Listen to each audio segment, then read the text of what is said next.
ఓ రెగడే ఈ అమ్మ ఎడివేందా ఏడు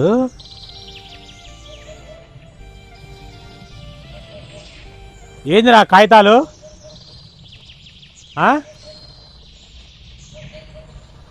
ఏమని చెప్పండి పరమేష్, నా చిన్న కూతురు పల్లవి రాత్రి సోదరి పడిపోయింది.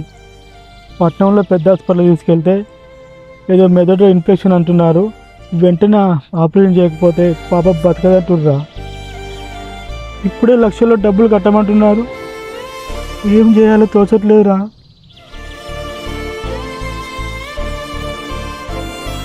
మరి ఎంత డబ్బారా? మరి ఏమైనా సర్దుబాటు అయిందా? ఎక్కడిదిరా, ₹1 లేదు. ఊర్లో అయినా కానీ ₹1 ఇవ్వట్లేదు. ఉన్న ఎకరం భూమి కూడా తాకట్టు పెడదామంటే ఆల్రెడీ బ్యాంకులో ఉంది. నా బిడ్డ ప్రాణం పోతుంటే చేతులు కట్టుకొని ఏడవడం తప్ప ఏం చేయలేకపోతున్నారా. ఏడవకరా పిచ్చోడా. మొన్ననే ఎడ్ల మీద పైసలు ఉన్నాయి, నా దగ్గర కొన్ని పైసలు ఉన్నాయి. వెళ్ళి హాస్పిటల్ కట్టి పాప ప్రాణాలు కాపాడుకుందాంపా.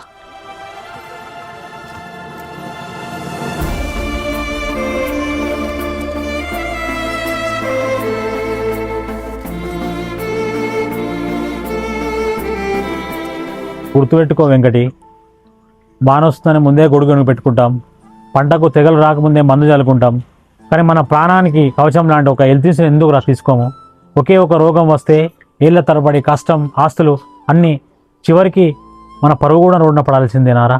చిన్న పాలసీ ఉంటే నీకు ఈ పరిస్థితి వచ్చేదారా? మీ పేరు? నా పేరు పరమేష్ అన్న. పరమేష్ చెప్పింది అక్షరాల నిజం. ఆరోగ్య బీమా అనేది మీకు మీ ఫ్యామిలీకి ఉపయోగపడుతుంది. మా పేదలకు కూడా ఈ బీమా వర్తించదు సారు. ప్రతి ఒక్కరు మేలు జరుగుతుందా? నయా పైసా లేకుండా వైద్యం పొందవచ్చు. టౌన్లో ఉచిత వైద్యము అండ్ సౌకర్యాలు కలవు. అప్పుల బాధ పడకుండా, మీకున్న భూములు ఆస్తులు అమ్ముకోకుండా, అధిక వడ్డీ తెచ్చి హాస్పిటల్ ఖర్చులు పెట్టకుండా మీకు హెల్త్ ఇన్సూరెన్స్ అనేది ప్రొటెక్షన్ ఇస్తుంది. మందులు, పరీక్ష ఖర్చులు, హాస్పిటల్కి వెళ్లే ముందు జరిగే పరీక్షలు అండ్ డిశ్చార్జ్ అయిన తర్వాత వాడే మందులు కానీ కంపెనీ ఖర్చులు భరిస్తుంది. కుటుంబం మొత్తానికి రక్షణ, తక్కువ మొత్తాల్లో మీకు ప్రీమియం వస్తుంది. మీ కుటుంబానికి, మీ పిల్లలకి సంరక్షణగా ఉంటుంది. ఎంత పెద్ద పొరపాటు చేసావు నాకు అర్థమైంది సారు. పరమేష్ చేసిన సహాయంతో నా బిడ్డను కాపాడుకుంటాను. రేపే నా కుటుంబానికి ఆరోగ్య బీమా తీసుకుంటాను. వెంకట్ చేసిన పొరపాటు మీరు చేయకండి. ప్రతి కుటుంబానికి ఆరోగ్య బీమా అనేది తప్పనిసరి. ఏ డౌట్ ఉన్నా మమ్మల్ని సంప్రదించగలరు.